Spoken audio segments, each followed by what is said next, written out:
പക്ഷേ തഹാവൂർ ഹുസൈൻ റാണയുമായി ബന്ധപ്പെട്ട് നിരവധി വാർത്തകൾ ഇതിനു മുൻപ് വന്നിട്ടുണ്ട്. പക്ഷേ കഴിഞ്ഞ ദിവസം തഹാവൂർ റാണ അന്വേഷണ സംഘത്തോട് പറഞ്ഞത്, എനിക്ക് കേരളത്തിൽ പരിചയക്കാരുണ്ട്, അവരെ കാണാനായിട്ടാണ് ഞാൻ വന്നത്.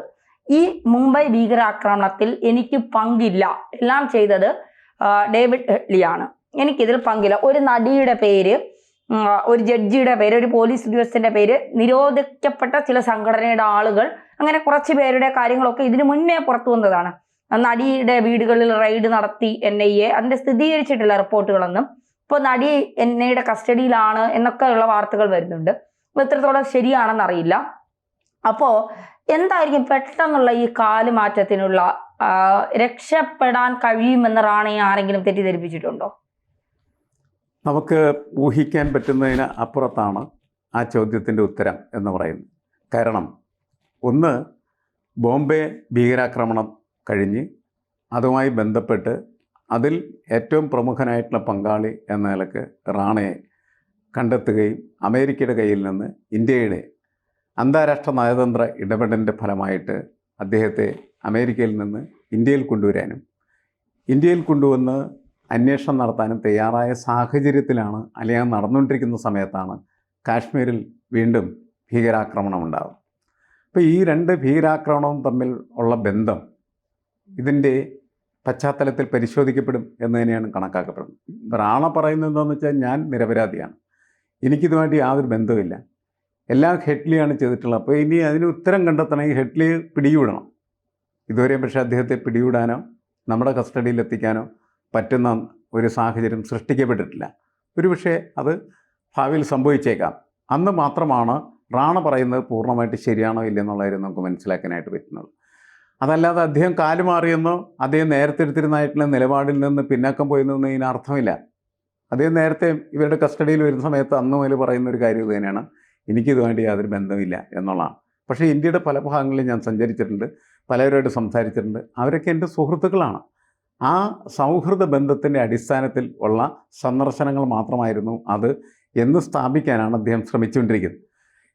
ഏത് കുറ്റവാളിയും അങ്ങനെയായിരിക്കും എല്ലാ കാലത്തും സംസാരിക്കുക എന്നുള്ളത് നമുക്കറിയാവുന്ന കാര്യമാണല്ലോ. കുറ്റവാളികൾ ആരെങ്കിലും പറയുക, ഞാനാണ് ഇതെല്ലാം ചെയ്തത്, ഞാൻ ഇന്ന സ്ഥലത്ത് ഇന്ന ആളെ കണ്ടു, ഇന്ന നടിയെ കണ്ടു, അവളെ ഈ കാര്യത്തിന് വേണ്ടിയിട്ട് ഉപയോഗിച്ചിരിക്കുന്നു, അല്ലെങ്കിൽ ഇന്ന ജഡ്ജിയെ കണ്ടു, അയാളെ ഇതിനാവശ്യമായിട്ടുള്ള പല സഹായങ്ങൾ ചെയ്യുന്നതിന് വേണ്ടിയിട്ട് ഉപയോഗിച്ചു എന്നൊക്കെ ഒരിക്കലും പറയില്ല. ഇവർ ഉപയോഗിച്ചിട്ടുണ്ടോ ഇല്ലയോ എന്ന്, അല്ലെ കണ്ട് എന്തിനു വേണ്ടി കണ്ടു, ഇതിനു വേണ്ടി കണ്ടു എന്നൊക്കെ സ്ഥാപിക്കുന്നത് ചുമതല അന്വേഷണ ഉദ്യോഗസ്ഥരാണ്.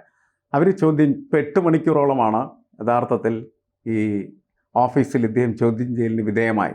ആ 8 മണിക്കൂറിലൂടെ അവർക്ക് പല കാര്യങ്ങൾ, ഇപ്പോൾ ഇന്നത്തെ ചോദ്യം ചെയ്യലെന്ന് പറഞ്ഞാൽ ഇടിച്ച് പപ്പടാക്കിയിട്ടല്ല ഒരാളെ ചോദ്യം ചെയ്യുന്നത്.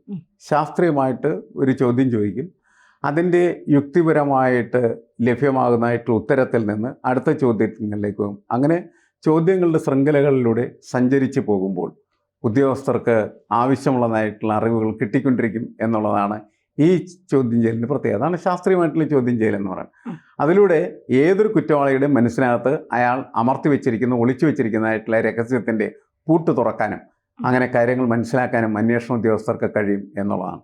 ഈ കഴിവാണ് യഥാർത്ഥത്തിൽ ഒരു കുറ്റകൃത്യത്തിൻ്റെ ഉള്ളിലേക്ക്, അതിൻ്റെ ഹൃദയത്തിലേക്ക് തുളച്ചു കിടക്കാനായിട്ട് ഉദ്യോഗസ്ഥർക്ക് സഹായകരമായി തീരുന്നത്. റാണ ഇത്ര കാലം ചോദ്യം ചെയ്തിട്ടും അങ്ങനെ ഉള്ള ഒരു സൂത്രപ്പൂട്ട് തുറന്ന് അകത്ത് കയറാനായിട്ട് യഥാർത്ഥത്തിൽ നമ്മുടെ ഉദ്യോഗസ്ഥന്മാർക്ക് കഴിഞ്ഞിട്ടില്ല. ഒന്നില്ലെങ്കിൽ അദ്ദേഹത്തിനകത്തൊന്നും ഉണ്ടാകില്ല, അല്ലെങ്കിൽ ഇപ്പോഴും അയാൾ വലിയ രഹസ്യത്തിൻ്റെ ഒരു സംഭരണിയായിട്ടിരിക്കുകയാണ് ചെയ്യുന്നത്. എന്താണ് സംഭവം എന്നുള്ളത് ഒരുപക്ഷെ ഹെഡ്ലി പിടിക്കപ്പെട്ടാൽ നമുക്ക് എളുപ്പത്തിൽ മനസ്സിലാക്കാനായിട്ട് കഴിഞ്ഞേക്കാം. അല്ലാതെയും അത് മനസ്സിലാക്കാനായിട്ട് കഴിയണമെങ്കിൽ ഇയാളുടെ സുഹൃത്തുക്കൾ ഇന്ത്യയിൽ ഒരുപാട് സ്ഥലത്തുണ്ടെന്ന് പറഞ്ഞല്ലോ, ആ സുഹൃത്തുക്കളൊക്കെ പോലീസ് ഉദ്യോഗസ്ഥന്മാർ പോയും കാണും, സംസാരിക്കും, ചോദ്യം ചെയ്യും.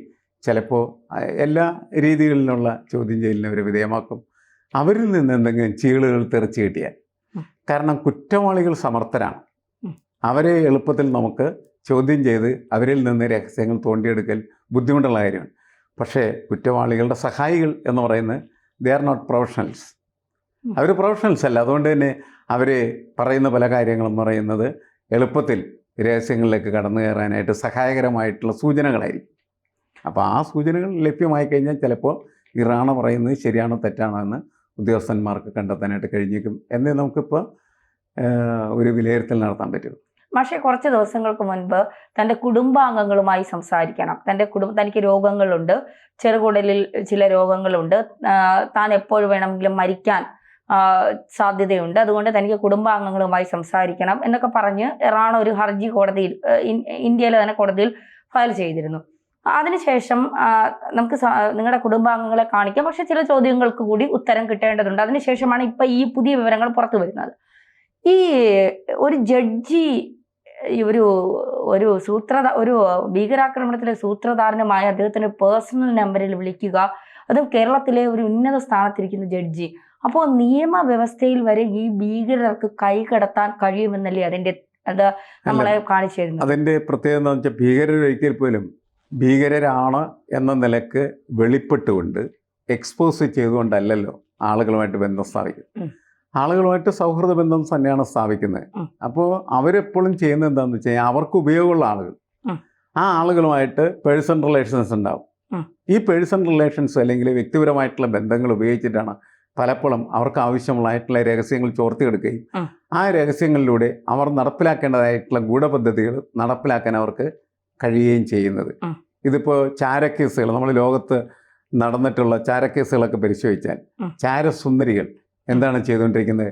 വ്യക്തിപരമായിട്ട് ഓരോരുത്തരുമായി ബന്ധമുണ്ടാക്കി അവരുടെ വ്യക്തിപരമായിട്ടുള്ള ദൗർബല്യങ്ങൾ ചൂഷണം ചെയ്ത് അവരിലേക്ക് കടന്ന് അവരെ അരുതാത്ത പ്രവർത്തനങ്ങൾക്ക് പ്രേരിപ്പിക്കുകയും അവരിൽ നിന്ന് രാഷ്ട്രത്തെ സംബന്ധിച്ച പ്രധാനപ്പെട്ടതായ രഹസ്യങ്ങൾ ചോർത്തിയെടുക്കുകയും ചെയ്യും.